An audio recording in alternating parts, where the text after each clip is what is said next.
in Philippine sports. Here.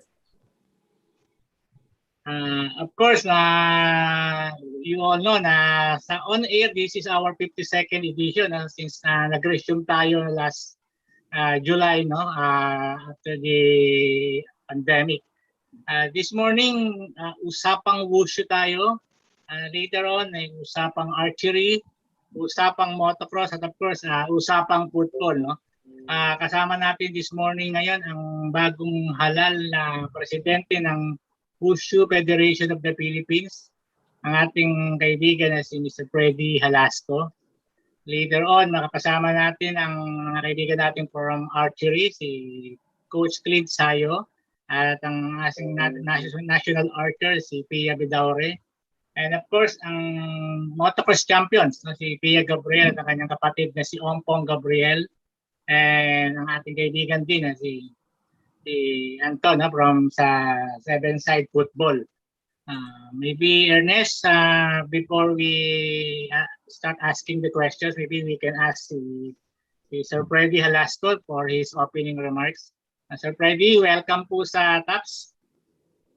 Good morning. Welcome sa ating mga kaibigan. Balik sports tayo. Akala ko retarded na ako eh.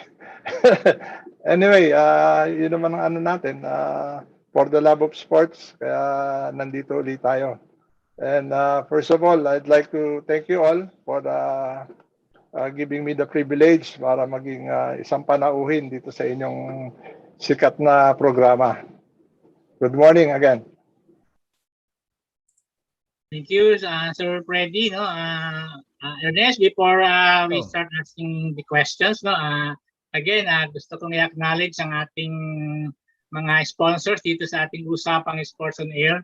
Of course, kasama natin lagi ang Philippine Sports Commission, ang Philippine Amusement and Gaming Corporation, at ang Games and Amusements Board. And while waiting for our other guests, Ernest, siguro I'll do the honor na rin of asking the first question kay Sir Freddie. Sir Freddie, from basketball to wushu, can you tell us ano ba ang ma-expect namin dito sa leadership mo sa wushu na kung saan na-elect ka only last month? Can we expect the same energy, the same enthusiasm na nakita namin sa iyo nung ikaw pa yung Pangulo ng Basketball Association of the Philippines? Actually, just a background there, no? Mas nauna ako ditong naging officer sa wushu than basketball. Sa basketball, I started, I think, 1993, if I'm not mistaken. Dito sa wushu, 92. I was elected one of the directors, then become vice president since then. Well, medyo ibang ano to, no? Ibang level, considering na, as I said, yung wushu is number one contributor ng medals natin sa Philippine sports. So, actually, we started to had a meeting last week and the other week para sa aming reorganization, saka yung mga objectives namin regarding dun sa upcoming events. Unfortunately, mag-i-start pa lang yung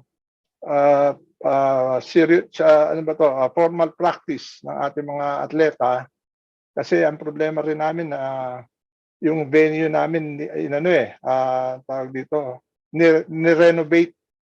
Hopefully, itong mga darating na linggo, makabukas na ron. Although, for a meantime, nagkumuha rin kami ng rent kami ng gym para mapasimulan yung training, most especially nung ating Paulo, because meron silang upcoming competition, I think, if I'm not mistaken, na mga September pa. Sir Freddie, no, when you were elected last month, alam ko isa sa mga pinag-uusapan nyo at pinaghahandaan ng Wushu Federation is yung yung SEA Games sa Vietnam. No? Unfortunately, na postpone nga ito because of the pandemic. What do you think ang apekto nito sa mga atleta natin in terms ng mga preparations nila? Do you think yung postponement ng SEA Games will affect the morale of the athletes? Yung preparations ba nila maapektuhan ba nito ngayong instead na November will be held na next year itong SEA Games?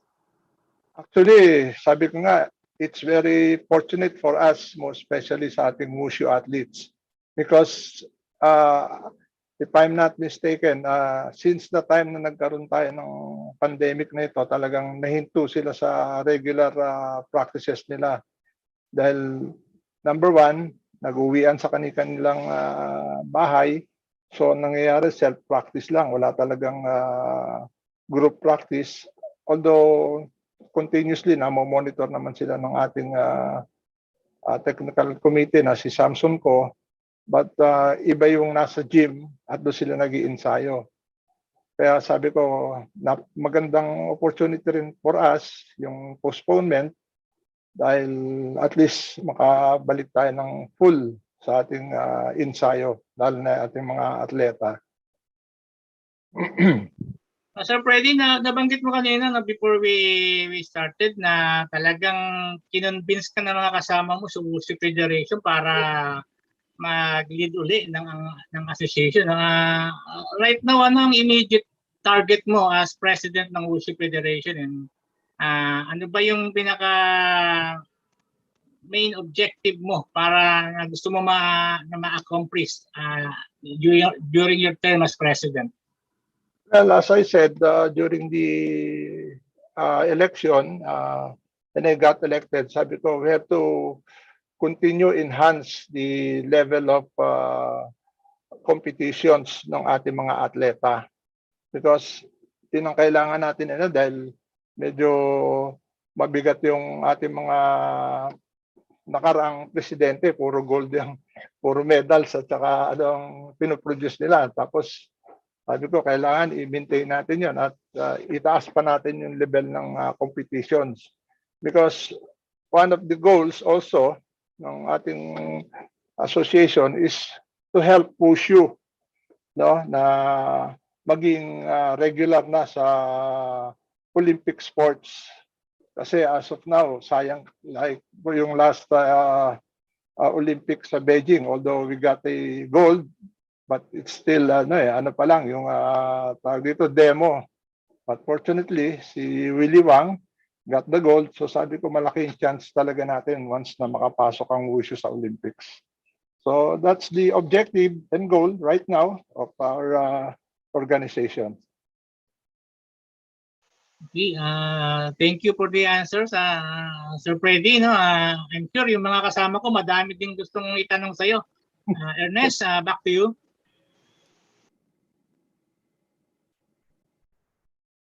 Actually, Sir Fred, ang una pong magtatanong sa atin ay si Edwin Rolyon, who is traveling from Manila to Basilan. Idol ka talaga, Edwin. Thank you, brother Ernest. Sir Fred. Baya ka. Sir Fred, good morning. Good morning and congratulations dahil sa pagkakahalal nyo sa wushu. So from basketball to wushu. Pero Sir Freddy, wala naman tayong planong palitan yung apelyido natin, no? Dahil ang wushu pan-Chinese. Actually, sabi ko nga, no, kaya nga may hesitancy ako nung kinausap nila ako. Sabi ko, pare, malaking disadvantage ko diyan dahil unang-una, hindi tayo marunong magsalita ng Chinese. And I think this is the very first time na nagkaroon sila ng presidente na non-Chinese speaking. Non-Chinese, totoo. Although naiintindihan naman natin more or less yung mga technicalities when it comes to dun sa sport itself. But sinabi na, kailangan ka namin dito Sabi ko, tagal-tagal na natin magkasama Tagal ko na rito. Hindi, it's about time. Well, sabi nga natin, for the love of sport, so I accepted the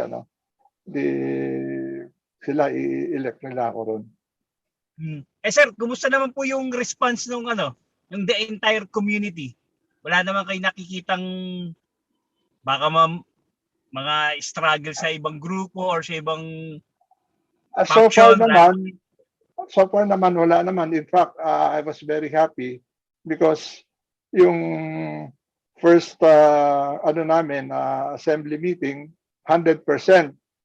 Then when I called up an executive meeting, 100% din. Sa participative lahat. Kasi sabi ko, kailangan natin dito, we should work as a team. Hindi pwedeng isa-isa lang tayo. Kailangan magtulungan tayo dahil malaking trabaho ito para sa atin lahat. And mahirap sundan yung mga nakaraang presidente dahil sabi nga dahil puro mga medals ang pinoproduce. Kaya sabi, very very kami na at least na cancel din yung SEA Games, magkakaroon tayo ng chance to have a good preparation for that. Tama. Sir Freddie, yung lang actually yung Wushu is consistent medal winner to sa SEA Games eh. And correct. yung agad kanina nakapag-world champion na rin tayo. Yes. Kay Willie. So talagang ang Wushu sports na pang-Pilipino talaga eh.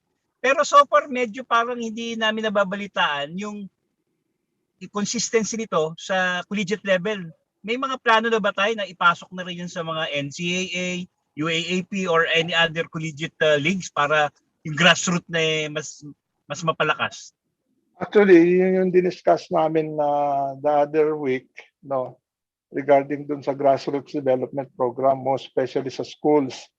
Kasi if I'm not mistaken, during the time of Secretary Rocco as DepEd Secretary, nagbigay na kami ng proposal noon to include Wushu dun sa mga schools na pwede natin. Although right now, i-revive uli namin yon kasi in-identify na nga namin, most especially, nag-start, actually ongoing pa rin naman do sa mga Chinese school like China Kanchek and other school. I think 3 yun na sinabi nila sa akin.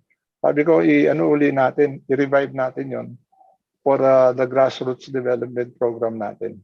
So hopefully, mai-implement namin yon sa lalong madaling panahon. Tama. Sir, kumusta naman po yung mga member ng national team natin dahil sa pandemic? So far, wala ho ba sila naging problema sa allowances o may mga complaint pa ba silang nare-receive kayo? Well, as of now, maganda naman yung feedback. Wala namang problema. Ang problema lang talaga namin, kasi nag-uwian sa kanilang lugar mga atleta natin dahil una, pandemic, pangalawa, ni-repair din yung ating team diyan sa Rizal Memorial.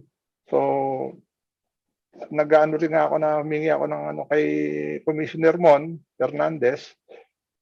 Sabi niya babalik yata siya ng first week of August para to sit down with him regarding sa aming request na baka pwede na kami makabalik sa aming team para ma-fully na yung practices namin. Kasi right now, nag-rent lang kami, but for taulo lang, wala pang sanda. Yung sanda, importante yun dahil one-on-one talaga yun.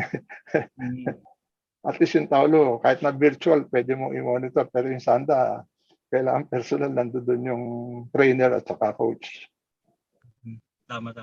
Sir Freddie, mukhang magiging positive yung request nyo kay Common dahil last week nilabas na ng GAB yung approval ng IATF dun sa Joint Administrative Order na nagbibigay go signal sa amateur tsaka professional na magbalik na sa training tsaka sa tournament. Salamat naman. Capacity na 100 person ganyan. Parang bubble setup pa rin. So siguro pwede na nga maganda yung yung training center niyo sa Rizal. Nakita Yeah, ko, oh. ang ganda. Actually, doon naman, ever since, parang bubble ano rin naman kami doon eh. Dahil Mhm. nasa taas, saka ilan tao lang talaga yung naroon. So, I think as far as yung tawag dito, regulation tungkol doon sa safety ng ating mga atleta, we can implement it properly. Dahil talagang parang bubble setup naman yung aming lugar doon. Mhm. Okay naman sir nga pala Fred, yung ano no, nasama naman yung mga atleta natin sa vaccines, yung ginawa ng POC sponsored ng Manila. Nakasama ba yung mga wushu? Wala pa yata sa amin eh. Wala pa ako nakuhang feedback kung meron na nakasama as far as the vaccine is concerned. But we're still pushing for it na kailangan talaga 100% lahat tayo mabigyan. Mhm. Ay, kumusta kayo sir? Kayo, meron na rin ba kayo? Meron na May ako. vaccine na But kayo? first ano pa lang, dahil lang vaccine ko, ano eh, AstraZeneca eh, kaya matagal. 2 months, ang, ano, almost 2 months ang gap para sa second, ano. Hopefully, itong last week of July or first week of August for the second inoculation para at least medyo safe tayo ng konti. Mahirap maglalabas eh. Walang karga. Tama yung Sir Freddy. Thank you sir. Thank you, Edwin. Ernest, okay na muna ako. Thank you very much.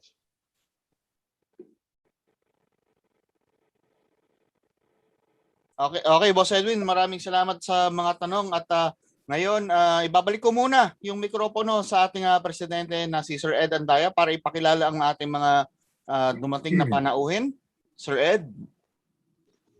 Okay, thank you Ernest. Bago natin ipagpatuloy yung mga questions kay Sir Freddie Jalasco, let's welcome our other guests. No? Kasama din natin ngayong umaga ang ating coach ng archery na dati na ring SEA Games gold medalist. Nandito ngayon si Coach Clint Sayo. At of course, kasama din niya ang isa sa mga leading archers natin, leading female archers natin, si Pia Bidaure. Coach Clint, maybe we can ask for a few words from you. Hello, good morning po and thank you po sa pag-invite sa amin dito sa programa ninyo. Good morning sa lahat. Thank you, Morning. Coach Clint. Pia, welcome to TAPS. Thank you po. Good morning to everyone also. Okay, tanungin ko muna si Coach Clint, no? Bago natin ibalik yung floor sa mga kasama natin. Coach Clint, isa ka sa mga consistent gold medalist natin sa SEA Games. Matagal ka na rin sa archery. You know, you are the coach. Sa ngayon, ano ba ang tingin mo na mga kailangan pa nating gawin sa archery para mas mag-improve yung performances natin sa SEA Games and then sa world level? And ano pa ang mga mahihingi mo sa mga PSC, sa mga sponsors para ma-continue yung programa sa archery? Yes sir, thank you po. When it comes to the support, very supportive naman po yung World Archery Philippines, members of the board, Philippine Sport Commission, and the same with the POC. I think kasi yung member namin ngayon is puro mga bago. We started our grassroots program a long time ago, and then sila na yung mga bata na dati kumbaga they all started lang sa mga local tournaments like the Palaro, mga provincial meet and everything until such time they moved to the level na naging member na ng national pool. I think para sa akin is more exposure ang kailangan kasi we just came back from France. Nag-participate qualifying tournament. Well, it was a good competition. Kumbaga, ang level natin mga Pilipino is hindi naman ganun kalayo. But Ang problema at naging kulang talaga namin is exposure. Not like in the European countries, marami silang competition and they can move around easy for them. Not like us, very limited yung exposure. And of course, I think ang isa sa pinaka-problema namin, not like when I was still a member of the national team, we have our own archery range kung saan kami nagtitrain full-time. Sa ngayon kasi wala talaga tayong archery range na matatawag na that belongs to the na igawa o nag-build ng Philippine sports para sa atin, not like other sports na meron silang mga training facility. Sa amin, we have the Nova Liches, but it belongs to a private company. Yan po pag-aking ng aming presidente, chairman na si Chairman FR Sevilla. Yung likuran ng kanyang factory ay ginawa niyang center for training. But then of course, okay siya, merong range and everything, may dormitory. Kaso lang minsan yung accessibility, medyo hindi ganun conducive para sa amin whenever we move around. Of course, aside from that, we've been trying to bring in also other teams sana wherein we could do the face-to-face training. Kasi pag nasa national team ka, pag nasa national team ka na, parang halos lahat kilala mo na eh. So you also know the level of their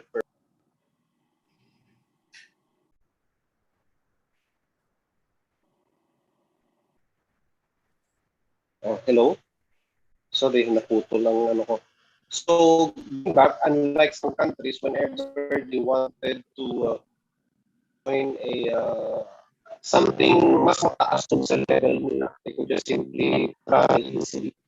Sa atin kasi, here in Asia, especially Southeast Asian countries, meron din mga competitions na malalapit. Kaso lang, during this time, pandemic, it's not that easy to move around. So, yung training namin, tuloy-tuloy naman. But then, we need sana na yung level of the competition should be maitaas ba? Kasi dito, very limited lang. Once na you will be selected na as member of the national pool, that means na ikaw na yung nasa top.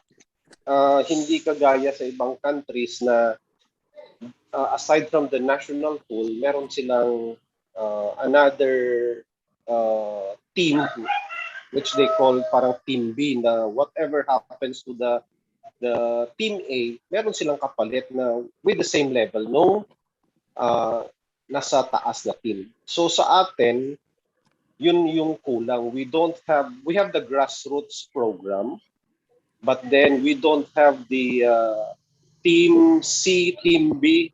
Diretso na lang tayo ng kumbaga national team na that will represent our country. So during our time, merong pool of archers, national pool. So siguro nasa kami, mga nasa 16. So based doon sa 16 na members ng national pool na napili na siya all over the Philippines, we train together in one venue.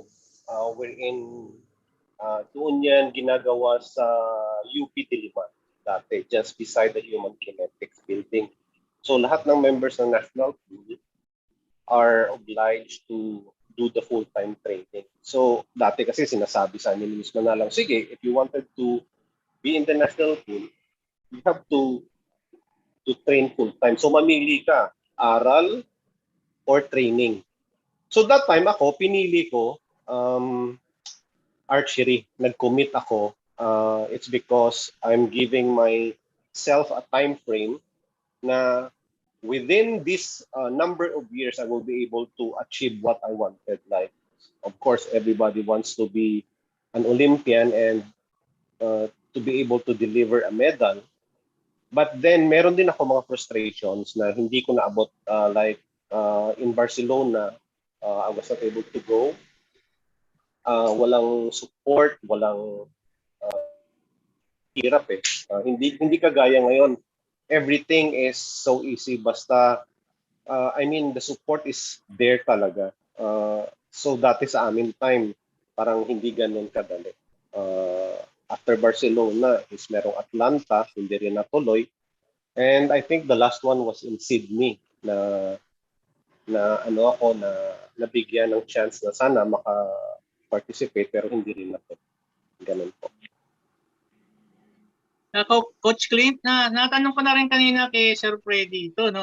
Itong postponement ng SEA Games sa Vietnam, what do you think ang epekto nito sa preparations ng atleta natin? Do you think mas makakabuti ito at because longer training para sa mga atleta natin or may epekto ito sa moral ng mga archers natin?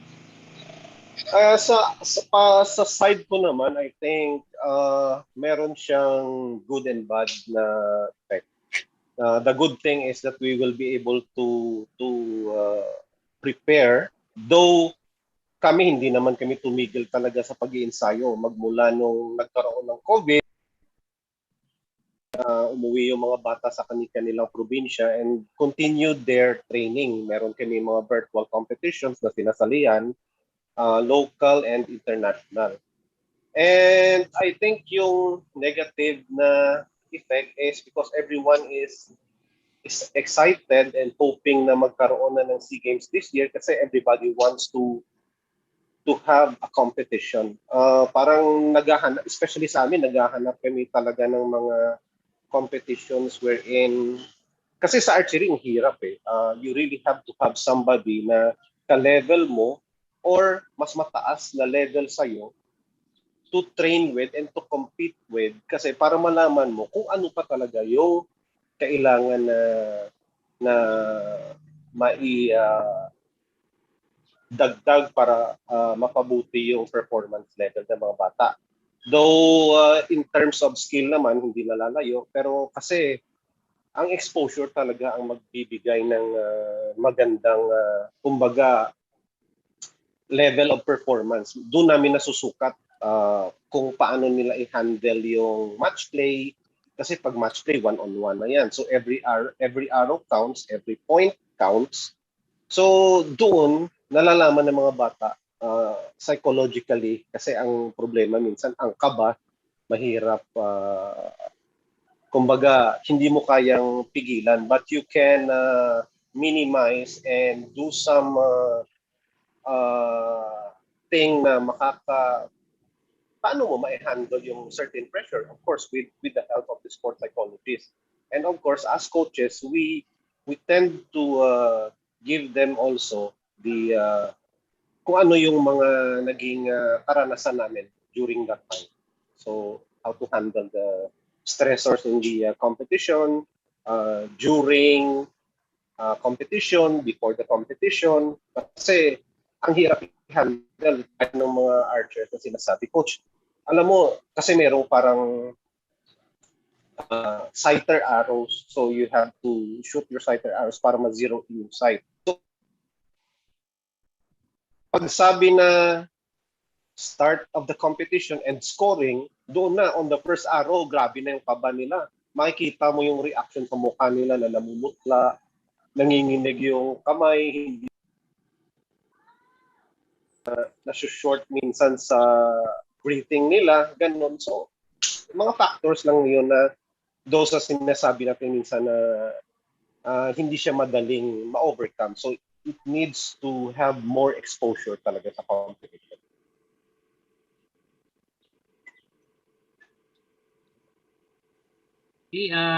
Thank you, Coach Clint. No? Ernest, tanungin ko muna si Pia bago ko ibalik sa iyo. No? Pia, again, welcome to TAPS. And Pia, tell us yung mga preparations mo dito sa mga archery competitions na sasalihan nyo. No? Although nawala na nga yung SEA Games, I'm sure meron pang iba. Kumusta yung training mo? Lalo na ngayong may pandemic pa rin na very limited pa rin yung mga access nyo sa mga training facilities? We're very lucky naman po because we have the support of the LGU of Dumaguete City and the province of Negros Oriental. We were able to train here as a team, bubble training po. And then now, after our quarantine, tuloy-tuloy naman po yung training namin. So basically, hindi po, like what Coach Clint said, hindi naman po nag-stop since nag-start yung COVID. Pia, ngayon na na-postpone na yung SEA Games, meron ba mga naka-line up na international competition sa inyo? Yung mga kasama mo sa Dumaguete, paano nyo pinaghahandaan ito? As of now po, there's no sure tournament pa na pwedeng salihan because of the very limited po yung pag-travel, and then we're still in a pandemic. So most tournaments are postponed to next year or wala pang date na kung kailan i-held yung tournament.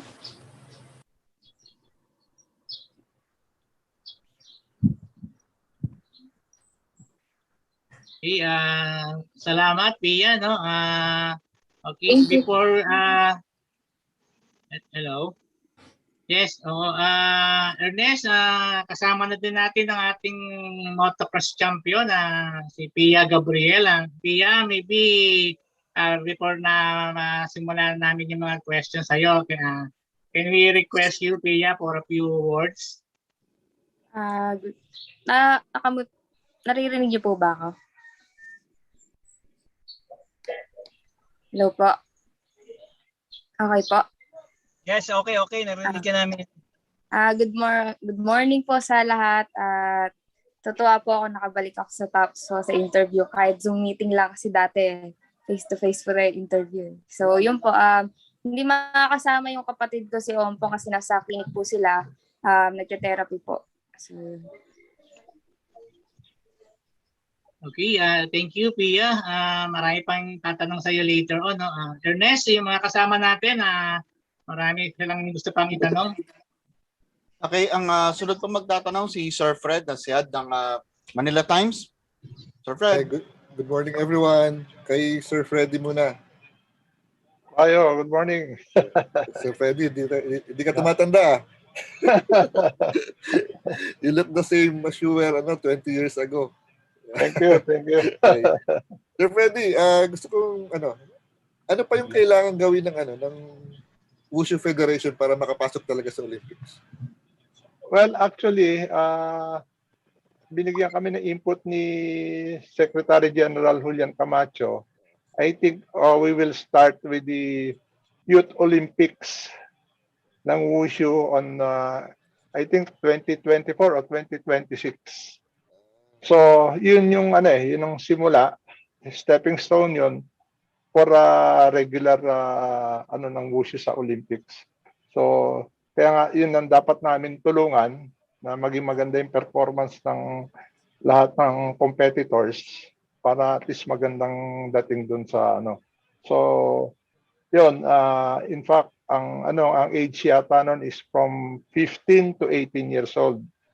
So, we're still looking for some other materials, lalo na yun sa grassroots namin. Although meron na kami mga prospects, in fact, some are based in Hong Kong na bata na may magandang future. So, hopefully, makaparticipate tayo doon. Kasi meron din qualifying yun bago ka may doon sa Youth Olympics na yun. So, yun yung parang programa ng International Wushu Federation just to get in para doon sa Olympic sports. Speaking of youth, Sir Freddie, I know pandemic pa ngayon, pero after the pandemic siguro, ano po yung plano nyo tungkol sa para sa grassroots program ng Wushu? Well, i-revive namin siguro yung memo namin nun sa DepEd during the time yung kay Secretary Rocco. Then to get in touch with the school authorities para mai-fully blast uli namin yun. Kasi right now, most of sa school base namin, puro karamihan sa Chinese school pa lang eh. Kulang tayo dun sa talagang dapat yung mga university, dapat matarget talaga yun eh, para at least maging regular event like sa NC, UAAP, and other universities competition. So hopefully in the future, maibalik namin uli yun, yung ano na yun. So may ano namin yung formal communication again with the DepEd regarding that program. Kasama po ba sa balak niyo to include wushu sa palarong pambansa? Ganun po ba yung balak? Yes, of course. Oo. Kasi mas malaki ang base sa palarong pambansa. Alam mo, produkto ako ng palarong pambansa. Mas maganda yung labanan doon.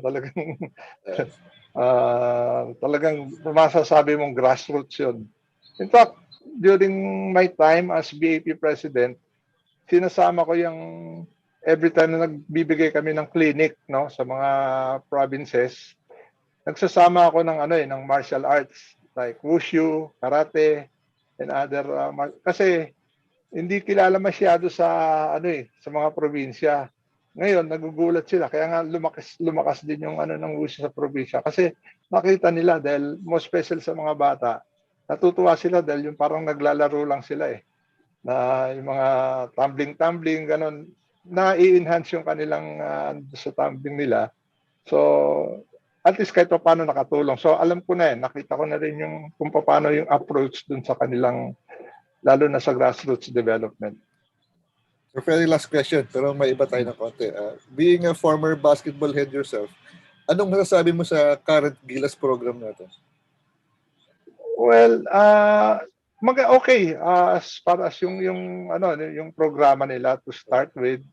Pero sabi ko nga, well, maganda sana kung talagang sarili, katulad itong bago ngayon, yung ginawa ni Coach Tab, okay yan, at least sariling team, hindi ka nakukuha sa other PBA team yun na talaga.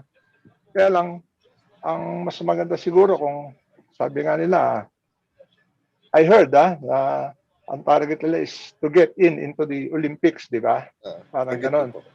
Oo, kasi kung ganon ang trend talaga ng target mo, you have the resources, you have MVP has everything, parang ganon.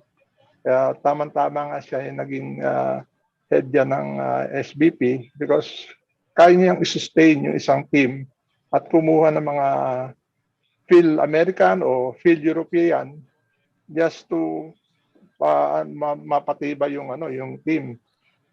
Personally, kung ako, parang iniisip ko, ganun na rin lang, dapat kunin niya mga field European Diyan na ilagay niya field European. Kasi nakita mo yung level ng competition ng mga European player, talagang purely basketball. Walang masyadong showmanship pero makita may athleticism. So yun lang naman, kung gusto natin mag-Olympics talaga, lagyan mo ng field European, lagyan mo dyan. Ang simple input ko lang naman yan. Thank you, sir. Thank you very much. Thank you.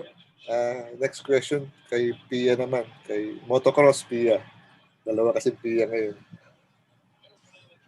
Hello. Kumusta na, Pia? Okay naman po. Pia, kumusta yung ngayon? Motocross scene? Tuloy pa ba yun? May competition bang nangyayari? At kumusta rin yung training mo? Kung tuloy-tuloy pa yung within the pandemic? Itong pandemic na ngayon. Bale, this Sunday po, meron kaming attenda na series po siya. So, hindi ko lang po ma-sure kasi kung gaano katagal po Pero, ito po yung magiging first round. So, hanggang December po, hindi ko alam kung magiging ilang round sa bale. Tapos, yung mga nakaraang months po, meron po kami ina-attenda ng mga invitational motocross. So, nakakapunta po kami ng Bicol nung medyo malumag pa. Kasi po, nag-higpit lang ulit ngayon. Tapos, bale, wala naman po naging off-season sa motocross community dahil nag-off kami sa racing pero sa trail, sa mga bundok po, active pa rin po kami. Itong tournament na sasalihan mo sa Sunday, anong tournament ito? Hindi ko po sure yung kasi pabago-bago po. Pero yung nakaraan po sinabi is Lucas Oil Motocross Series po. So, malaki po yung event na yun dahil nagpa-uwi po yung organizer ng mga riders from Mindanao and Visayas. And after nung pandemic po na nag-start, ngayon lang ulit magkikita-kita yung mga riders from Luzon, Visayas and Mindanao po. Saan gaganapin ito? Sa Taysan, Batangas po. Ay, sa Taysan. Oo. Apo. So expected, ilan ang sasali ng motocross riders? Hindi ko po sure kung gaano kadami, pero nung last time po na hindi pa siya part ng series, parang nag-try pa lang, parang fundraise pa lang, umabot po siguro kami ng 50 riders. Marami Tapos rin. ngayon po, nagpa-uwi pa po sila ng mga riders from Visayas and Mindanao, tapos yung mga hindi naka-attend ng fundraise from dito sa Luzon, isa-attend na rin po. So hindi ko lang sure kung gaano po kami karami ngayon po. Talaga. Okay naman ng kumbaga sa IATF, napayagan naman kayong Nakakuha po yata sila ng Tsaka po, private po yung racetrack, so hindi rin ganun kadami yung allowed pumunta. And then yung sa riders naman po, yung sa safety, is layo-layo naman po yung tents namin. May kanya-kanya po kami designated area po. So yung protocols properly observed pa rin. Pa rin po. Thank you very much, Pia. Thank you po. Next question naman kay Coach Clint. Andiyan pa si Sir Clint. Coach? Yes, sir. Hi, Coach. Yes po, Sir Fred. Hello po. Natandaan ko, yung unang, Hello, Sir Fred. Hello. Ayan. Narinig mo kami. Okay na, Clint? Narinig mo na ako? Yes Hello? po, narinig Ayan. po kita. Okay.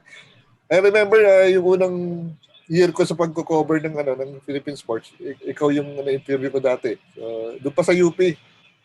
Yung sa archery ring sa UP. So, tanong ko lang kung ano na yung nangyari sa sa archery ring sa UP. Hindi ba yun? Hindi ba yun yung kumbaga home ng national team? Hindi ba yun ang training center ng archery?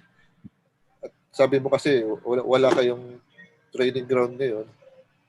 Ano nangyari doon sa UP?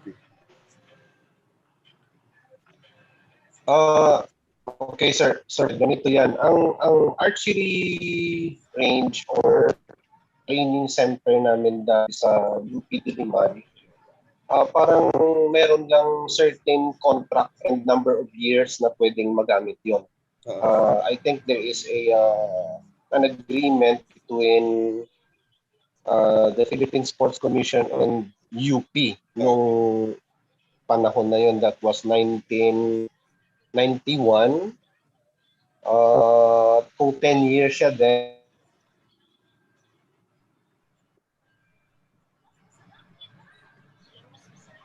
Wala. Hello, sir? Coach. Yeah. Sorry, napuputo lang linya. Okay lang, Coach. Okay. Continue. Yes po. Yeah, sorry po. Kasi yung dito sa lugar na hindi maganda reception ng even ng provider na telecom maganda. So, okay, going back, there is an agreement between the Philippine Sport and you and parang 10 years lang magagamit yung area beside the human kinetics building. After yan po is I don't know what happened kasi I was with the team Philippines as a national member 91 hanggang 97. So after po yan, bumalik na ako ng Bacolod. Patuloy ako sa pag-aral. After 2 years, natapos ko na delegated secondary school. Hindi ba dapat ang archery kasi is an Olympic sport, di ba? Dapat priority ng nawala ulit si Coach. Nawala si Coach. Ernest, back to you muna. Nawala na si Coach bumalik na. Coach? Yeah. Ayan, bumalik. Yes po. Ang naisip ko kasi, archery being an Olympic sport, priority dapat ng at least ng government na mabigyan ang sport na to ng sariling archery range. Meron bang pag-uusap ngayon between the your NOC tsaka PSC?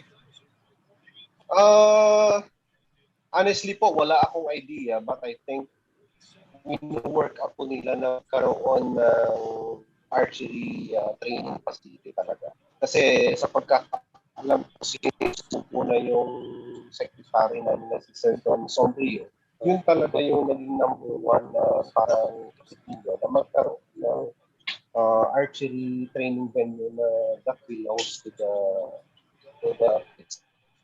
talaga na masasabi center for training sa archery. Pero itong current venue nyo sa Valenzuela, okay naman. Every day na pwede naman kayo mag-training doon anytime.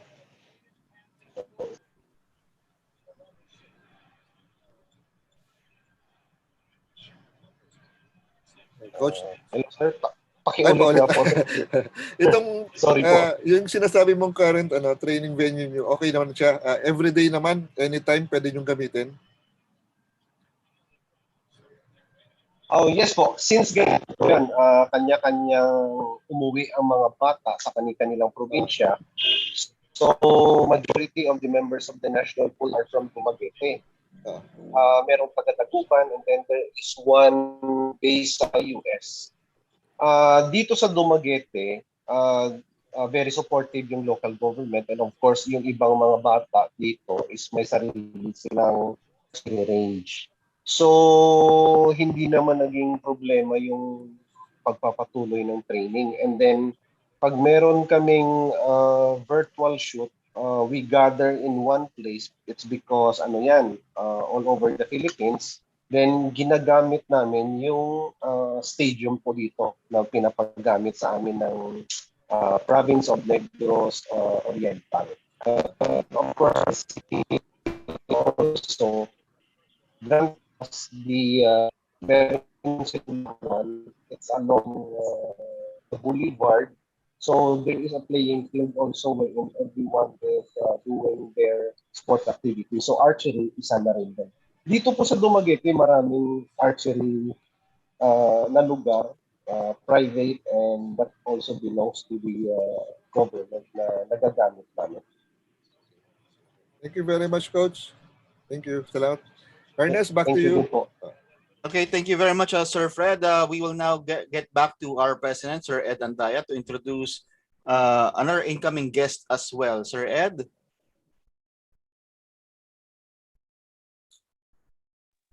Okay, thank you, Ernest. Of course, kasama na din natin ngayong umaga ang ating kaibigan si Anton De Rosario na who will talk about the seven-side football na ila-launch soon.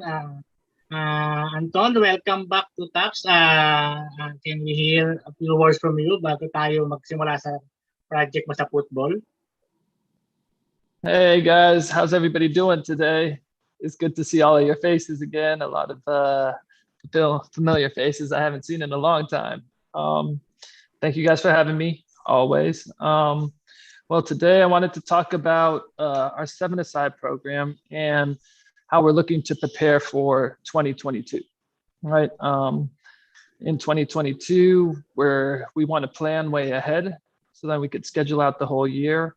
And one of our ways to being able to do this, we have decided to make it completely free for all of the kids across the country to come play within our leagues, right?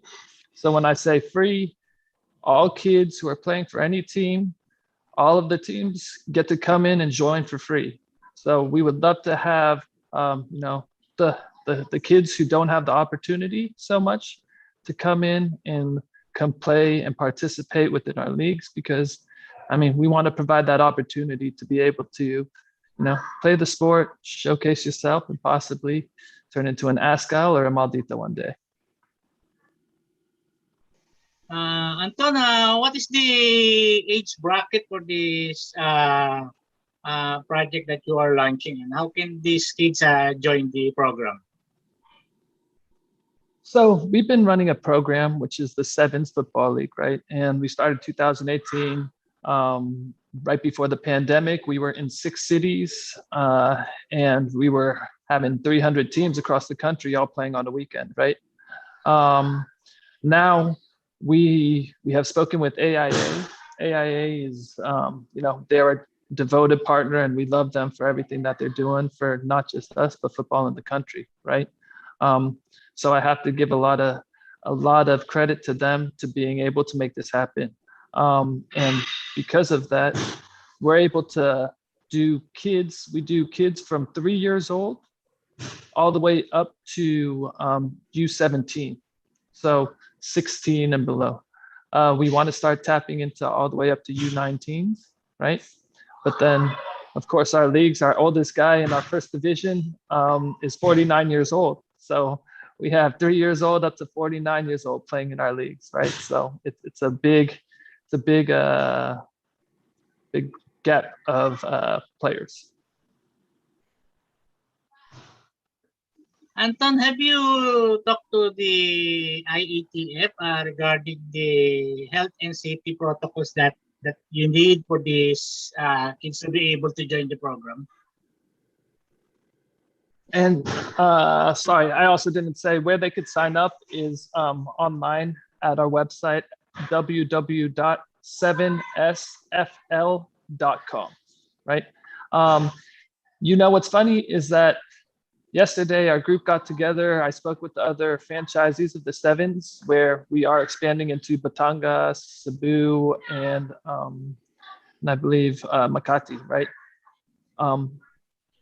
We are having a press conference next Tuesday. We hope that you guys can join. It's going to be at 10:30, and we'll be sitting with Baham Mitra, right? We want to ask Baham how we can get football kicked off in the communities already. We want to be able to ask him the questions, and so he could provide the answers, not just to the people internally, but he could provide the answers to everyone, right? We want the community to know how to be able to get it back going, because maybe all of us could come together and be able to push it forward, right? So that's something that we're looking to do on Tuesday. Thank you, Anton. Ernest, maybe some of our friends have questions too.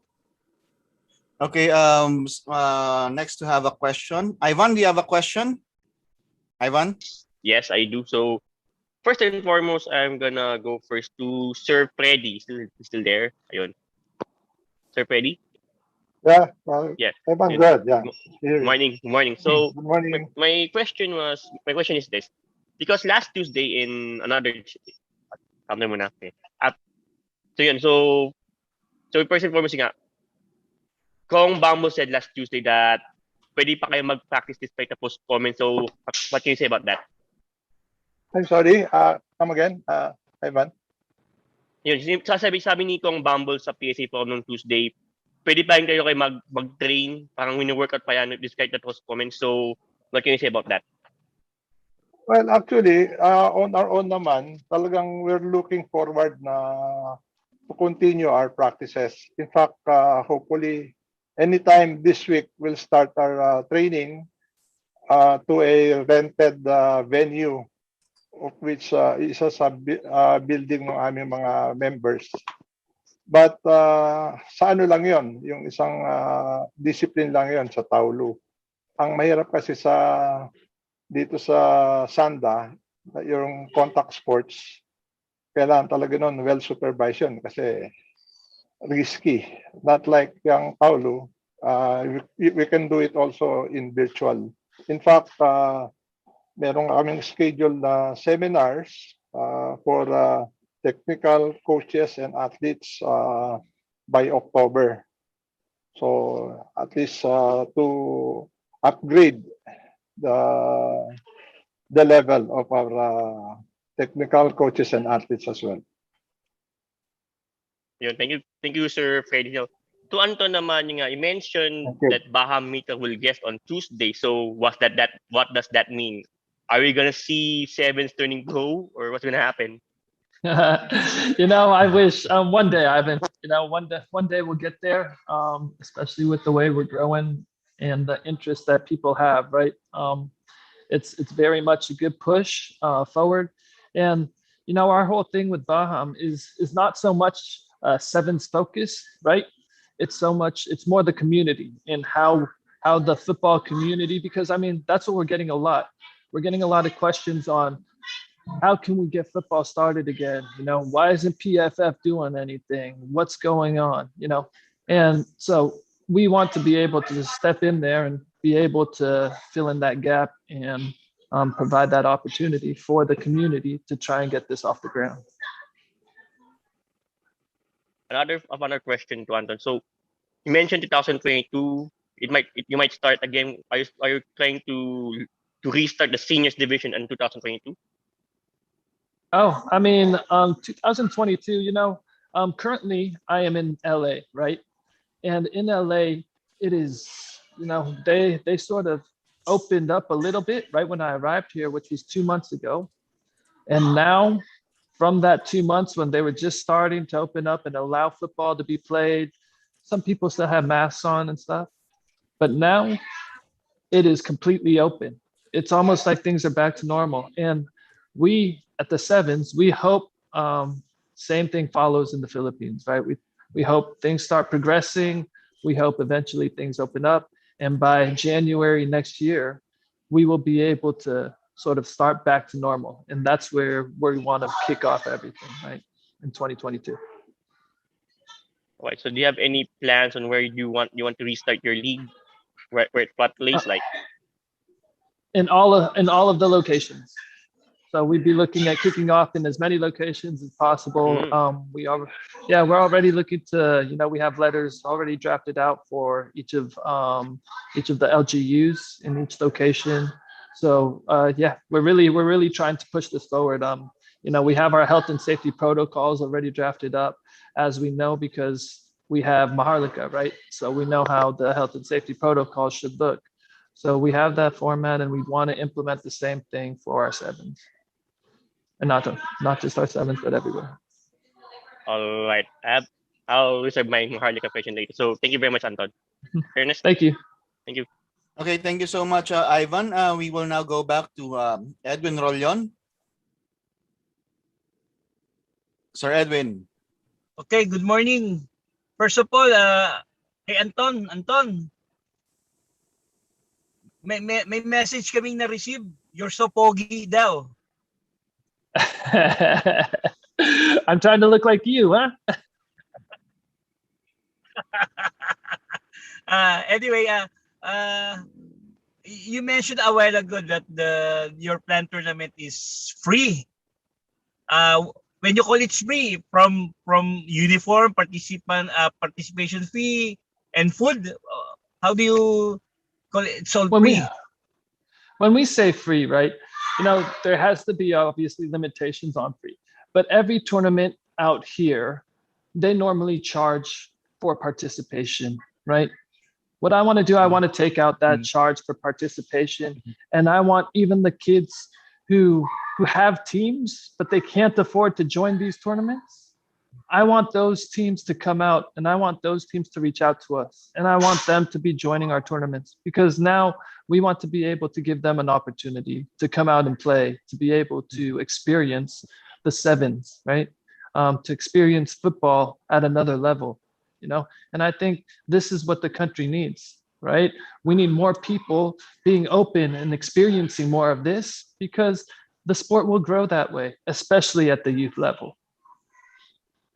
That's good, Anton. How many teams are you planning to form in the tournament?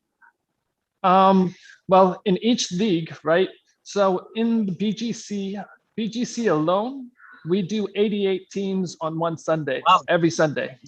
In Bacolod, they do 68 teams every Sunday. Wow. In Davao, they do 60 teams every Sunday.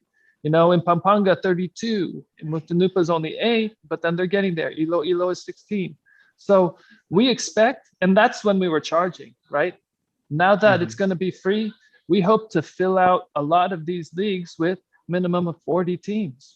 We want it to be at least 40 teams. We want all of the kids to come in and join. We want, we almost want kids who don't even have teams to sign up as individuals, so then we could put them in teams to go play. We want to be able to do that. Anyway, Anton, we already interviewed Mr. Baha Mitra, and he said that the IATF already approved the joint administrative order they submitted with DOH and PSC order, no? On the said approval, no audience are allowed. They allow the tournament, the return of practices, but strictly no audience. What about your tournament? Well, with the Mga audience, bata, yeah. yeah. What Well, I about the mean, well, participants? oh, I mean, like what we're doing, like I said, we really want to prepare for 2022, right? I mean, it would be kind of crazy if we were trying to prepare for something this year because it's so up in the air, right? Nobody knows when things are going to open up. We're so reliable on the IATF to be able to decide what the rules are and who can participate and what are the restrictions. It's too hard to prepare for something within the year. So what I want to do, I want to prepare for a nice big 2022. I want to say, hey, football is coming and football is here, right? It's a World Cup year, so let's ride it and let's have some fun with football here in the country because we know the Ascals are doing well. We know that they could do, even so much more if we gave the right support, right? Even the women's football side. The women's football side, we have our women's football is crazy strong, and people don't even know about it, right? If people knew more about it, then maybe we get more attention towards football as well. Because look, both of our teams are good. They're actually really good, And I know there's so much more that we could do if we did get more support towards the sport, right? And that's really what we push for. That's good, Anton. Thank you. Thank Hear you later. My next question is to Pia. Oh, hi Pia. Diyan pa ba si Pia? Hi Pia. Sinong Pia po? Ay. Ako po. Okay, ikaw. Dalawa po Siyempre, kasi kami. Sorry, hindi ka naman. So, Pia, salamat at nag-stay ka sa motocross, no? Kasi the last time na nag-guest ka sa Tops, akala namin magso-showbiz ka na Buti, nag-stay ka sa motocross. Anyway, ano ang balita sa motocross after this, this pandemic? Yung ibang mga sports, virtual sila Kayo sa motocross, pwede ba virtual? O anong ginawa ninyo during the pandemic? Hanggang ngayon, pandemic pa rin naman. Yung sa mga races po? Oo, nagtuloy-tuloy ba kayo or Noong po nag-start yung pandemic, noong March po last year, dun po nag-stop. So bumalik lang po after months nung medyo nagluwag po. Pero fun races lang po. So hindi ganun kadami yung riders na sumasali. Tapos hindi rin po ganun hindi po pinopost kasi parang hindi dumugi ng tao po. So yung mga nakakapanood po is yung taga dun lang sa area na yun po. Pero hindi po halos nag-stop Mm-hmm. So ibig sabihin, after isang taon din kayo nahinto? Almost 1 year po. Siguro mga 5 months po, 6 months yun. So during that span of time, ano ginawa ninyo? Paano nagmumotor ka pa rin or mostly physical exercises na lang? Depende po sa rider, yung iba po nagpahinga, iba po kinuha nila yung time na yun para mas magpalakas. And kami po ng brother ko, pinagsabay namin, pahinga tapos nagmumotor pa rin po kami. Umakyat po kami bundok, nagte-trail ride po kami. So, pupunta mga ilog, mga ganun po. Hindi pa rin po natigil talaga yung motor po. Sa bagay, kung dalawa lang naman kayo, hindi naman kayo masyadong sisitayin. Lalo dyan sa may bandang kayo, Tanay, maraming mga trail dyan Diyan ba kayo nag-install? Actually po taga-Nueva Ecija po ako. So malaki po yung space namin para magmotor po. May mga bundok po kami napupuntahan. Okay. So yun po. So ito nang bumalik yung tournament ninyo, sinabi mo nga kahit pa paano, konti-konti nga ng mga participant. Kumusta pa ang performance ninyo magkapatid? Ayun po. Kukorek ko lang din po pala yung pangalan nung kanina. Kasi sinabi ko Lucas Oil. Dobson Motocross Championship po pala siya. So, napag-usapan po na magiging season nga ito. Parang maraming rounds na mangyayari. Parang kagaya po sa dati.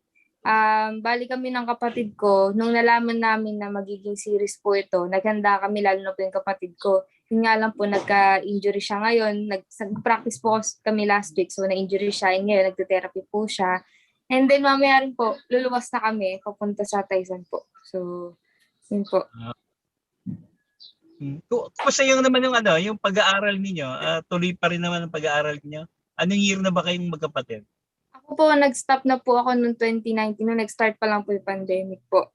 Kasi po sa Cabanatuan po yung school ko and mahirap mag-commute. Tapos po nung sinabi na mag-zoom, required po na pumunta pa rin kami kasi doon dahil sa radio station po sa Mascom po kasi ako. So, nag-stop na lang po ako. And then yung kapatid ko po, nag-online class po. Tuloy pa rin po. Okay. Good. Thank you, galingan niyo pa kung magbabalik na yung mga tournament. Thank you, Pia. Thank you rin po. Ernest, my next question kay Coach Clint. Nandiyan pa ba siya? Coach Clint? No. Good morning. Coach Clint? Good morning. Wala na yata? Nandyan siya pero hindi siya nagre-respond pa, sir. Okay. Sige, baka may ibang member tayo na gusto magtanong pa kila. Ako mamaya na lang ulit kay Coach. Okay. Thank you.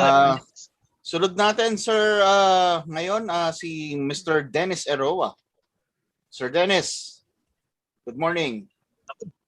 Matitindi mga tanong niya sigurado. Sir Dennis, yung mic po natin. Okay, naririnig na ako? Yes, sir. Well, first of all, I would like to caution Pia Gabriel not to join show business. As requested by Edwin Rolyon. Kasi magulo yan. Anyway, kidding aside. Pia, kumusta na? Hello po. I think your brother actually suffered an accident, tumambling yata, face down. Opo. Yan, medyo nagarlusan ng muka. That's why he's in therapy right now. But anyway, bago kita tanungin, I need to call a spade, ladies, due respect to our guests. For time immemorial, Wushu is always a medal producer. Wushu never disappoints the Philippines. SEA Games, so nandiyan yan. So I can only share my ano bang tawag doon? I have to agree with the newly installed president na mahirap yung pupunuan niya na shoes because Wushu must continue its winning tradition. In contrast, I believe that Philippine archery right now is on the downswing. Results will tell that hindi na natin na ibalik yung mga panahon ni na Joan Chan Tabanyag. And I think Coach Clint Sayo says it all Doon lang sila sa Valenzuela. Wala talagang normal na insayuhan. And nag-gauge yan sa performance natin, for example, sa SEA Games, that we were really overshadowed by our neighbors. Unlike Wushu, na talagang nandyan palagi sa taas. That's the truth. But so before I ask Senyor Jalasco, tatanungin ko lang si Pia Elizabeth ng Wushu. Ano ba sa tingin mo ang state ng archery, ng Philippine archery sa ngayon, kumpara sa mga ating mga Southeast Asian neighbor? Si Pia muna, and then nandiyan na si Clint, bumalik na. Like what you said po, we're a bit behind our neighbors, but I think it's like what Coach Clint has said, we need more exposure like our neighbors to be able to cope up also with the world competitions po. Yeah, that's very good, kasi talagang naiwanan tayo. Hindi dahil sa kulang sa talent, kundi dahil nga kulang tayo sa international experience. Yeah. May I ask kung nasa na itong pamangkin ni Kuya Germs na nag-gold medal sa World World Olympics? Right now, right now po, he's not shooting. He's not in the team right now. Focus muna siya sa studies. Miguel, ano? Gabriel. Gabriel, Luis oh. Gabriel. Tulad nun, seems to me that there is a problem kasi world champion yun, and right now, he's not active with the national team. So I have to ask myself, what happened? Ba't hindi na siya active sa national team despite the fact na naging world champion siya? So something is wrong with that because we have to nurture yung sana yung mga ganung talent pero nawala siya sa eksena. I think it was a personal decision on his side to pursue his studies first. Okay, and maybe love life. I'm not sure about that, sir. Coach, ano masasabi mo? Bakit parang napag-iwanan niya tayo ng mga neighbors natin sa Southeast Asia? Coach Clint.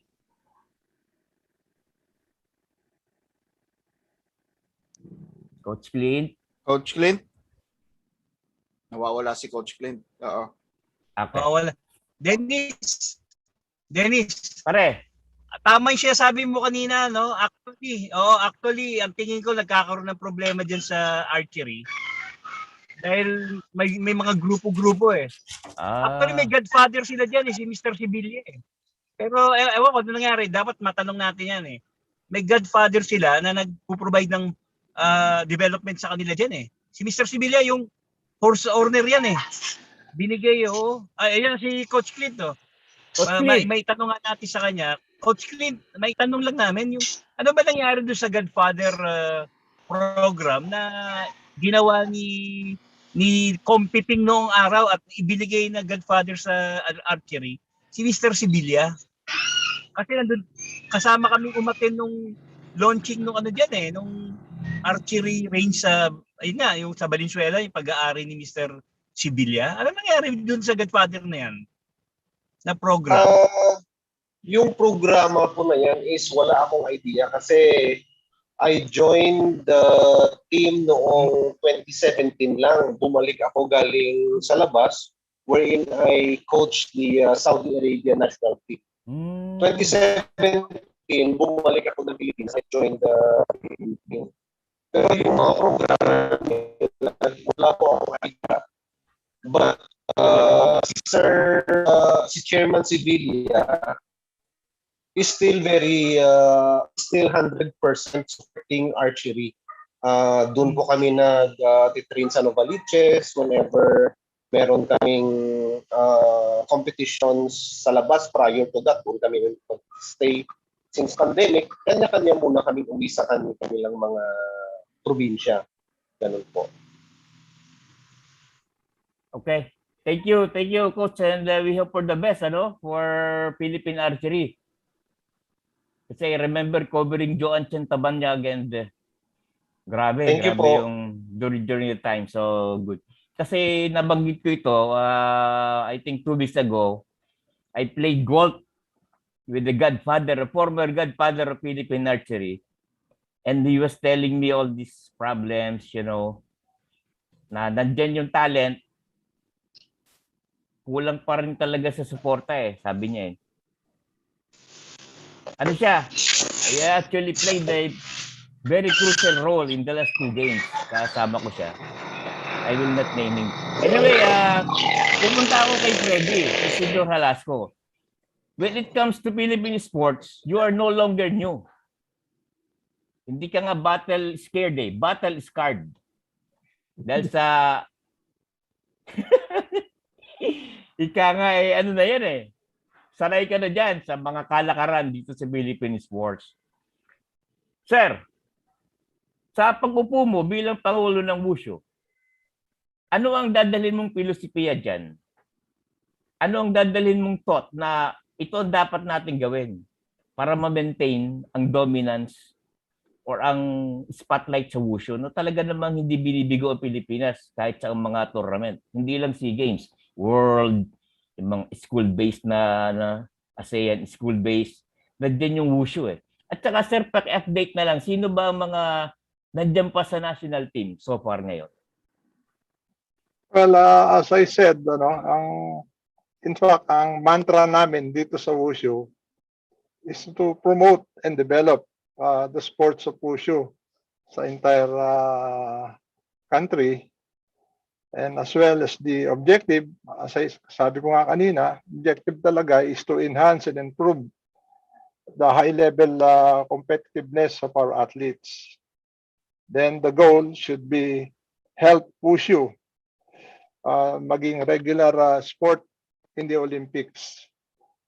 Nabanggit ko rin kanina na meron tayong upcoming, hopefully sa 2024 o 2026, yung Youth Olympics ng Wushu. And yun na yung parang start siguro to become a regular member sa Olympics ang Wushu. So kaya kailangan talaga yung level of competition natin nandoon lagi. As I said, medyo mahirap i-fill in yung role ng mga nakaraang presidente nito, considering na I'm the very first Filipino and non-speaking Chinese dito sa ito. Although they're very supportive naman. Ito, natutuwa ako kasi every meeting namin 100% kami. And sabi ko, yun ang kailangan namin teamwork So since nagawa natin before yan, dahil hindi naman ako bago na rito sa Wushu. In fact, I started, nauna pa ako dito sa Wushu kaysa sa basketball. Alam mo naman yan, Dennis. Matagal tayo magkasama. Marami kang alam na sikreto na hindi ko alam. Hindi ako, natutuwa talaga dahil sa totoo lang, sa tagal mo nga dyan sa Wushu, nauna ka pa dyan sa basketball, it's about time Hindi ko maintindihan yung mga kaibigan natin doon. It's about time. Saka yun nga, you're by fully supported ka naman ng mga nandyan dati. Yun ang maganda. Sina Agatha Wong, nandyan pa ba? Kumusta ba sila? Of course. Nandyan pa siya. In fact, natutuwa din ako, no? Dahil yung composition ng organizational setup namin ngayon, yung mga dating athletes, member na namin sa sa executive board as well as sa trustees. Yung mother ni Agatha is one of our trustees also. So maganda yung involvement, talagang sabi ko, Wushu family. So hopefully in the next couple of days we will start again the training. Kasi nagka-problema nga kami doon sa training dahil ni-renovate yung ating yung ating venue Okay. Thank you. Dennis. Thank you, Dennis. Mabuhay ka. Maraming salamat. Ernest, thank you. Okay, good. Thank you very much. Ibalik ko po yung yung mikropono sa second round ni Sir Fred. Sir Fred, good morning. Ay, teka, wala pa ako matanong. Sige, balik na ulit kay Sir Freddie. Yan. Ito, pag-usapan natin basketball ulit. Kasi medyo mainit ang ngayon itong Gilas program May nabalita kasi akong although maganda yung program nila na youngsters yung core ng team, gusto nilang, may nagsasuggest na lagyan ng PBA players.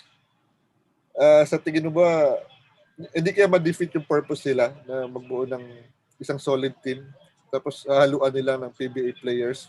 Parang ganun pa rin yung sistema, parang bumalik sa dati, di ba ganun yung sa tingin niyo? Ano sa tingin niyo, Fred? Well, sabi nga, personally, in fact, ang basihan ko dyan, yung ginawa ni former Ambassador Danding Kuhangko. Ayun, NCC. Yeah, NCC. Ang ganda nun kasi talagang hindi siya kumuha ng player sa PBA. Nag-start siya ng hanggang sa mabuo ng, yun dapat, ngayon, ito yung ginawa ni Coach Stab Ganyan, hanggang sa mag-mature yung mga players, hindi gagalawin. So, mas mabuti na yung ganun. If at all, kung kukuha ka man ng player, sabi nga, kumuha ka na ng mga Phil-European, yun ang ilagay mo dyan, hindi PBA. Kasi, may istorbo mo rin yung PBA dahil ongoing ang tournaments, di ba? So, mas mabuti pa, siguro katulad nga nung programa dati na NCC, nag-guest team sila sa PBA. Ayun. Di ba? Parang ganon. Champion Yun ang pa kay sa akin. NCC. At saka magandang training din na pati yung mga bata talagang hindi nahihinto ng ensayo. Yung exposure, both local at saka international. Kasi ang argument kasi diyan, the best players in the Philippines daw nasa PBA. Tulad ni Fajardo, may dalawang na mention, Fajardo and Japet Aguilar. Japet, yeah. Maganda silang ilagay sa itong sa current Gilas lineup.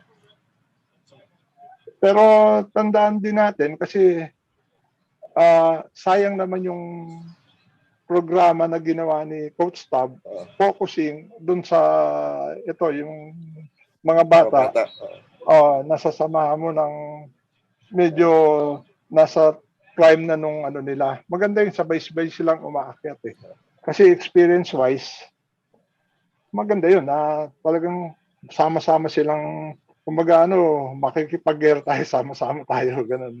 Walang parang programa talaga mismo ni Coach Tab ang dapat sundan. How about si Jordan Clarkson? Pag siya yung dinagdag, pwede naman. Sa tingin. Pwede rin. Oo naman.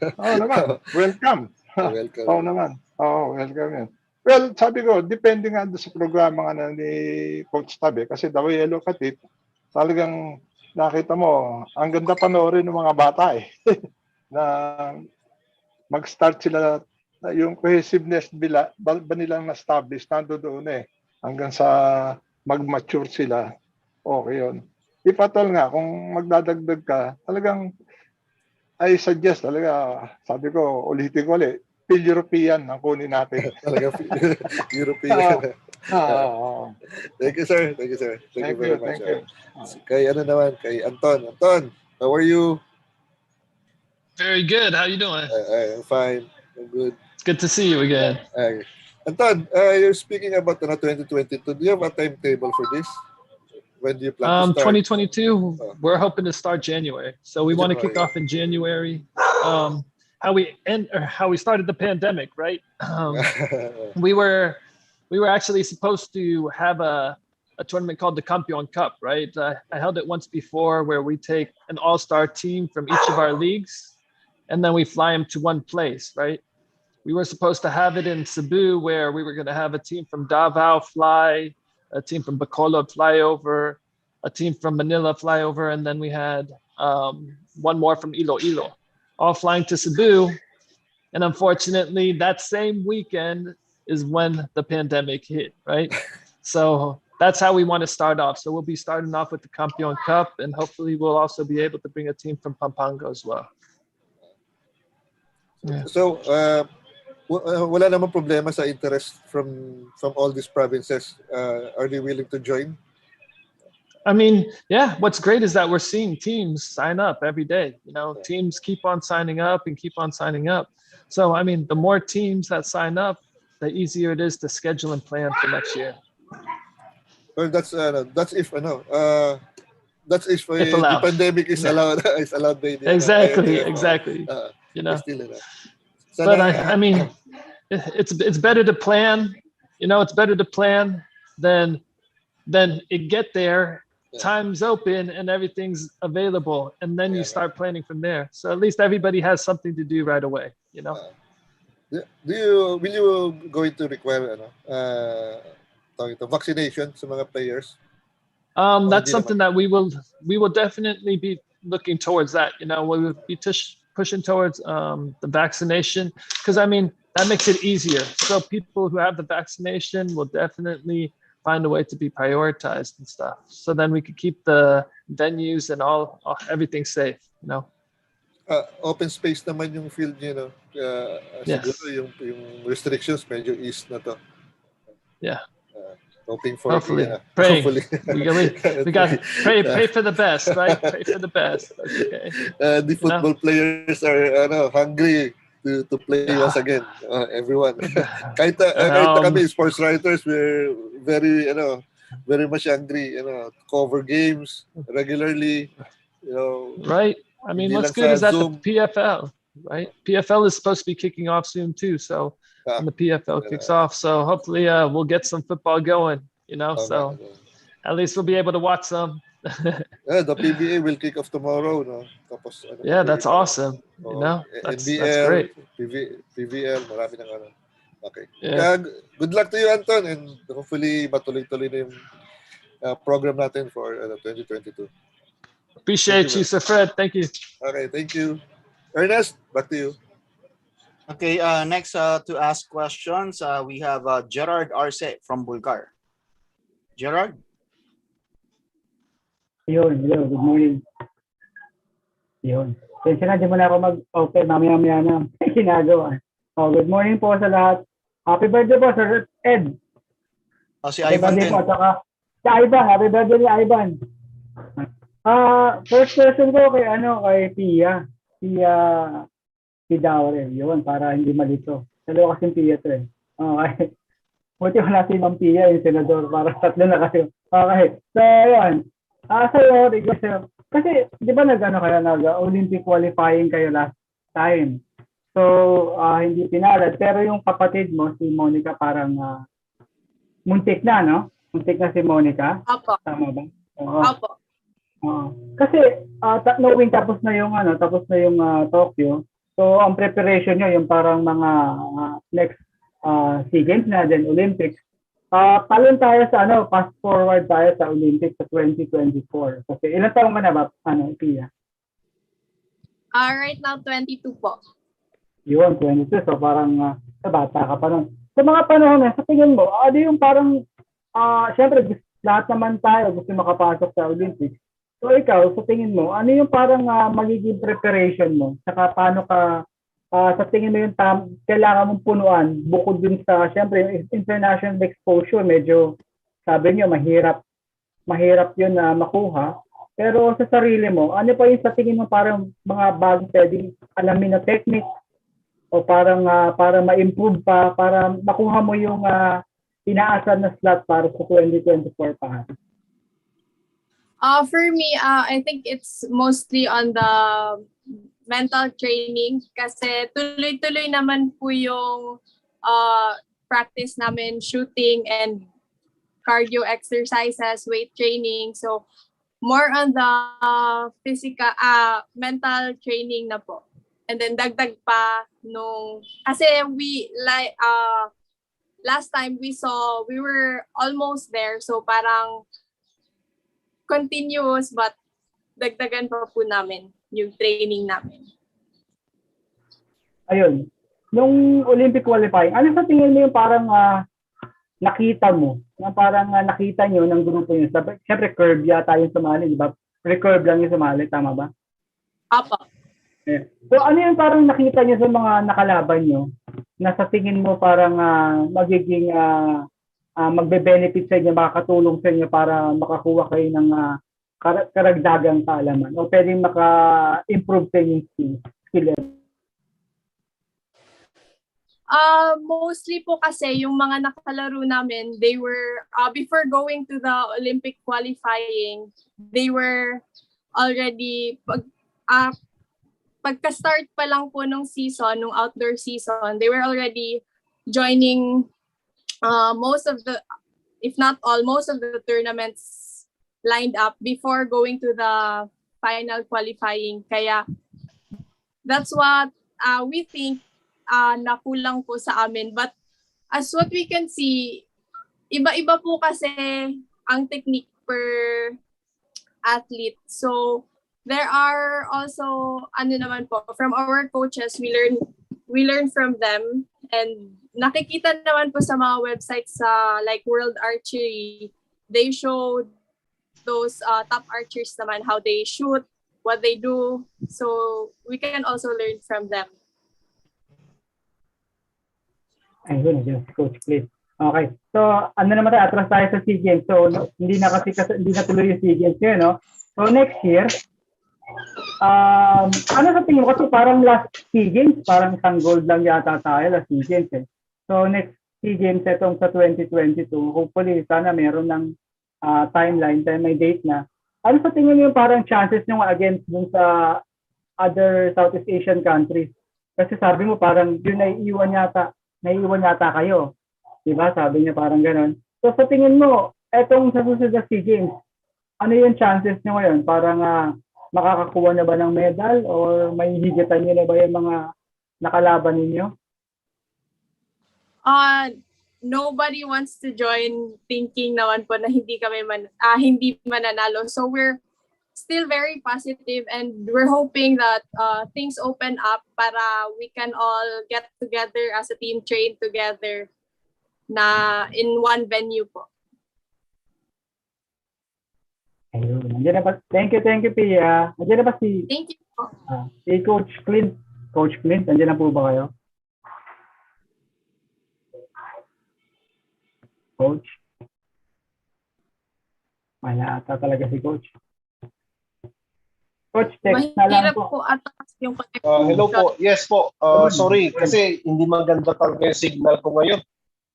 Sige lang, sige lang, Coach. Wag na lang po kayo mag-open ng video para mas okay po. And Coach, tanong ko lang po regarding sa inyo sa team. Ano po ba yung natin, bukod sa, syempre, sa international competitions, ano pa yung mga parang plano ninyo para, wala ata, yun.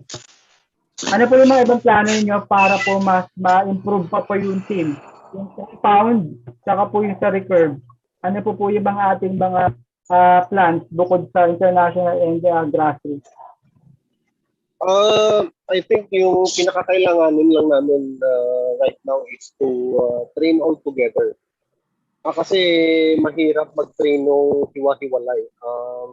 Hindi mo totally, though meron kaming programa na binibigay sa bawat isa kung nasaan man sila nakatira ngayon, but then mas iba pa rin yung actual na magkakasama so that everyone will be monitored.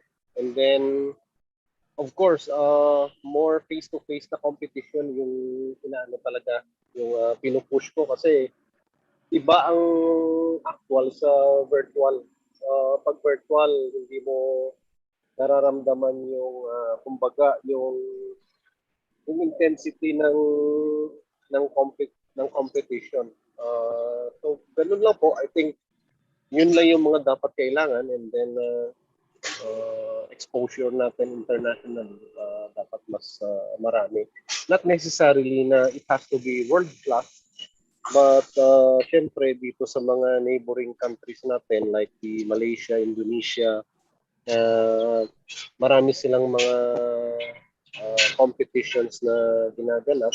So it might be best if we could also join them.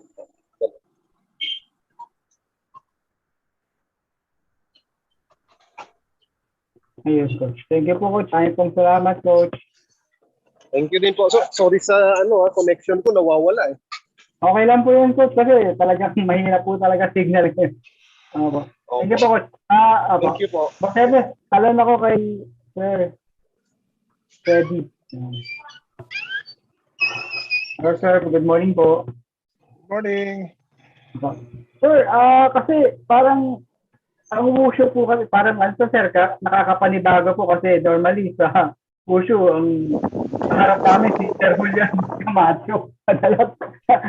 Ayun po. So ngayon sir, tanong ko po regarding po sa mga players natin kasi yung Sanda po kasi karamihan po yata sa Sanda natin mga athletes galing Baguio City, parang sa northern part po ako. Sir, ano na pong development, ano pong latest development sa mga players natin doon? Kasi alam po natin si Pulayang, si Edward Pulayang galing po dati sa Wushu. Marami pong na-develop na mga players galing sa North. Meron po ba tayo mga parang bagong hubog na players o athletes dyan po sa Baguio City? Actually, ang Sanda natin, talaga ang core ng lakas ng Sanda is from Baguio. Maganda yung training nila. At the same time, yung pag ni Edward sa tawag dito, yung sports nilang bago, yung MMA po, parang MMA. Malaking bagay yon. In fact, yan yung mga graduation ng ating mga Sanda players to go into MMA because of influence of Edward and other former Wushu athletes natin. But aside from Baguio, ang isa rin natin sa is Iloilo.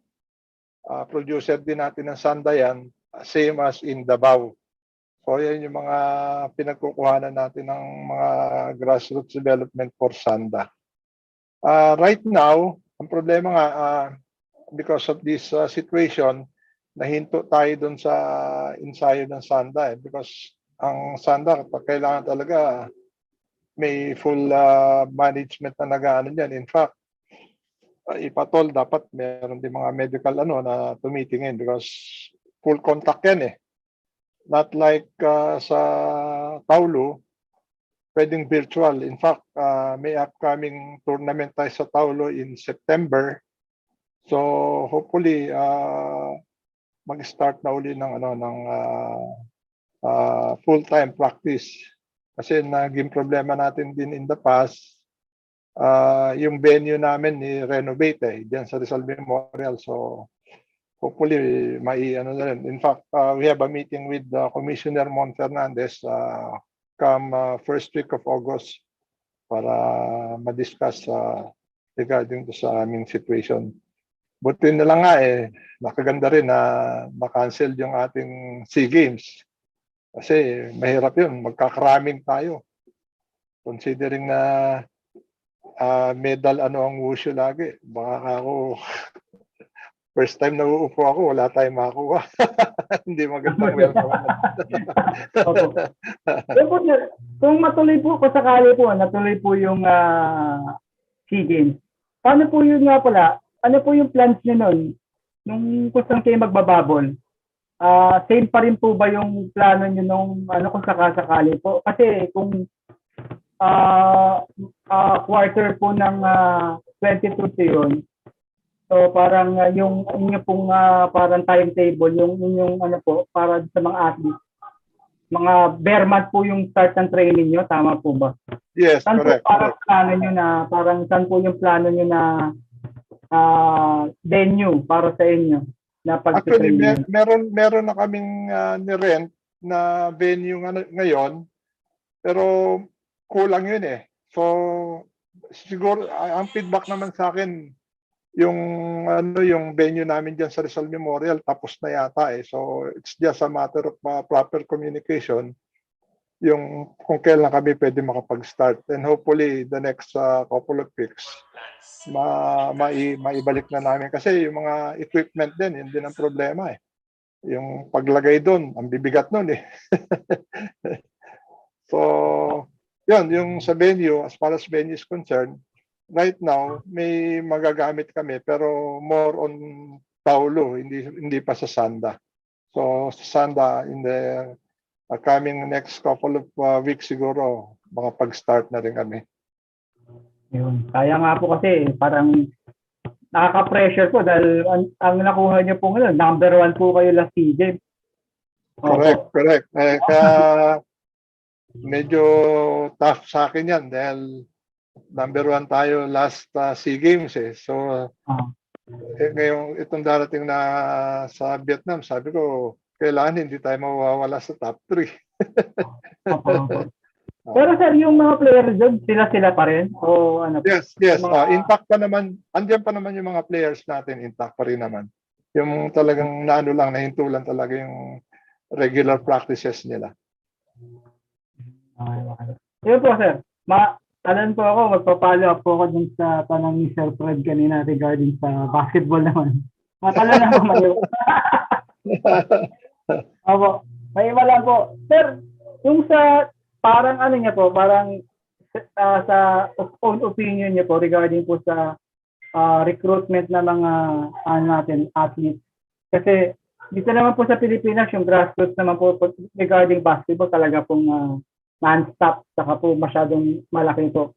Pero kung pagbabasehan po yung international scene po ngayon, ang parang dominant po talaga is European countries.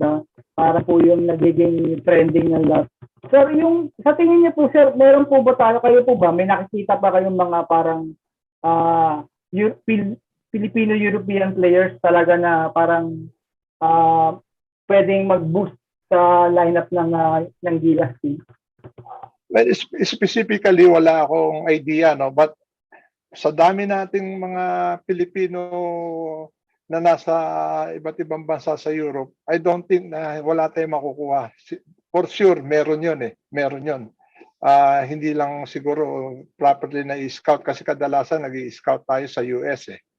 But the way I look at it, yung laro talaga ng FIBA rule pattern para sa European eh. Well, ako personal na observation ko lang yun na if at all, mas maganda kumuha tayo feel European. Dahil yun ang talaga nila na kita mo yung mga laro nila, yung agility, yung physical ng game nila.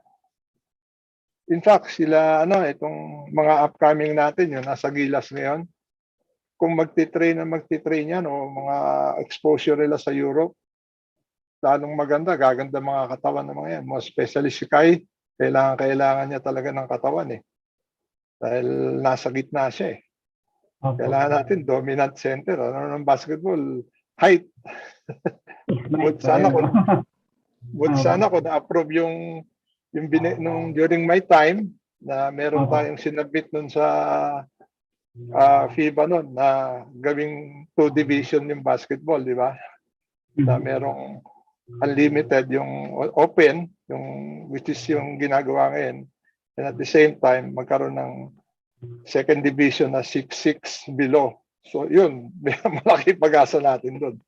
Kaso wala, hindi na-approve lang doon yung 3-on-3 na inano natin. Sir, speaking of nabanggit niyo na rin po kanina. Ay, Gerard, we have to cut it already kasi we're running out of time, no? Magano na tayo, we have to go for our closing remarks already, no? Okay. Anyway, maybe request everyone to open their cameras so we can have our weekly group photo. Yes, this is for our publication to have their cover photo as well. And sige. And in three, Sir Dennis, in 3, 2, 1. Thank you so much. And dyan po nagtatapos ang Top Usapang Sports. Now we go on to Sir Ed Andaya for our closing remarks. Sir Ed. Thank you, Ernest. Also, before closing, maybe we can ask our guest to say a few words para sa closing nila. I'll start with Anton. Anton, again, thank you for joining us at TAPS. First, I'd like to say thank you all for always having me. I appreciate you guys. I appreciate everything that you guys do for sports here in the country. Thank you all for letting me share information about the sevens for next year.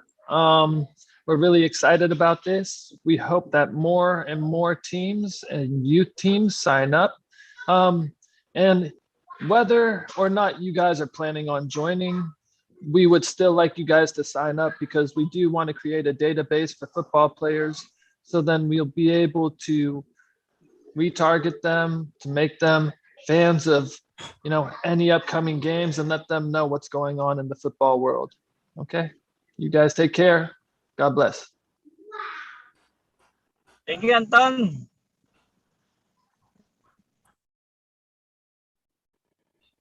Sir Ed, your mic. Okay, thank you, Anton, and good luck to your program. Maybe we can hear now from Pia Gabriel, our motocross champion. Pia, maybe you can invite your fans sa coming race mo this Sunday.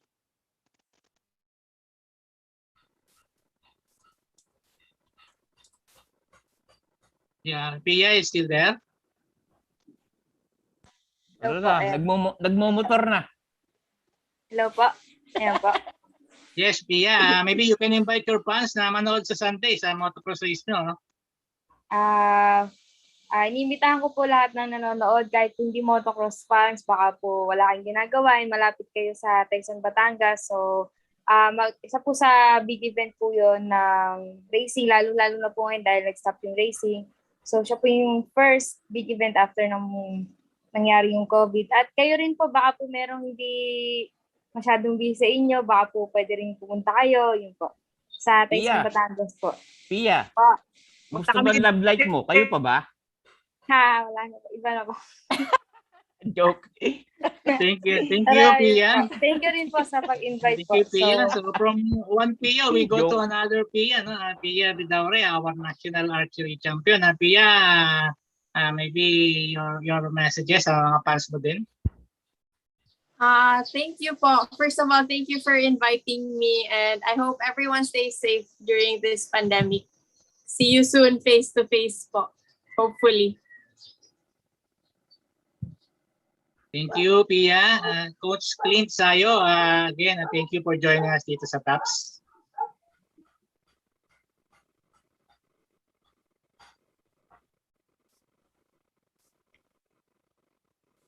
Hello, Sir Clint. Sir Clint, yung mic niyo po. Yes, sir. Sorry. In behalf of World Archery Philippines, thank you for inviting us. And magandang kwentuhan, and also hearing from other sports, their plans and what they have been doing. So thank you po ulit, and hope na makakabalik na tayo sa face-to-face na training very soon. And we hope that this coming SEA Games na na-postpone, archery will be able to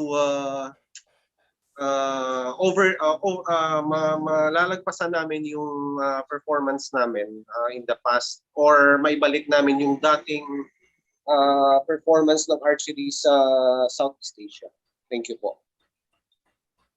Thank you, Coach Clint. And of course, our good friend, si Sir Freddie Jalasco of the Wushu Federation of the Philippines. Sir Freddie. Teka, higit lang ako. Senior Jalasco, bayaan mo na yung basketball. Wushu na tayo. Bayaan mo na yung mga tanong-tanong na yan. Buong puso mo sa wushu na. Okay, Sir Freddie, your final remarks po for wushu, ha? Walang basketball na. Salamat.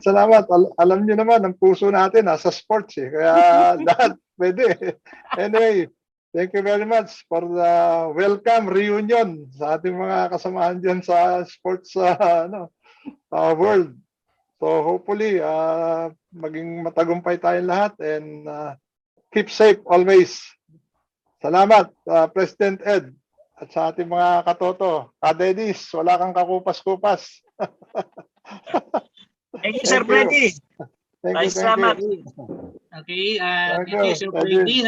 And again, we would like to thank our sponsors, the Philippine Sports Commission, the Philippine Amusement and Gaming Corporation, and the Games and Amusements Board for this newest episode of our TAPS, Usapang Sports on Air. And again, gusto namin kayong invite sa susunod na edition natin, ang 111 ng TAPS Usapang Sports next Thursday. Ernest, back to you. At maraming salamat, Sir Ed. Again, happy birthday, Sir Ed ulit, at saka Ivan. At para sa nasa YouTube po natin, mag-subscribe po tayo sa channel para masubaybayan natin kung sino mga susunod na panauhin. At kung nasa Facebook kayo nanonood, paki-follow na lang po or like yung page as well. And with that, dyan po nagtatapos ang ating weekly TAPS Usapang Sports Gathering, at ako po si Ernest Hernandez ang naging moderator para sa araw na to, na nagbibigay ng simpleng mensahe na just to stay safe and God bless. Thank you. Thank you. Thank you.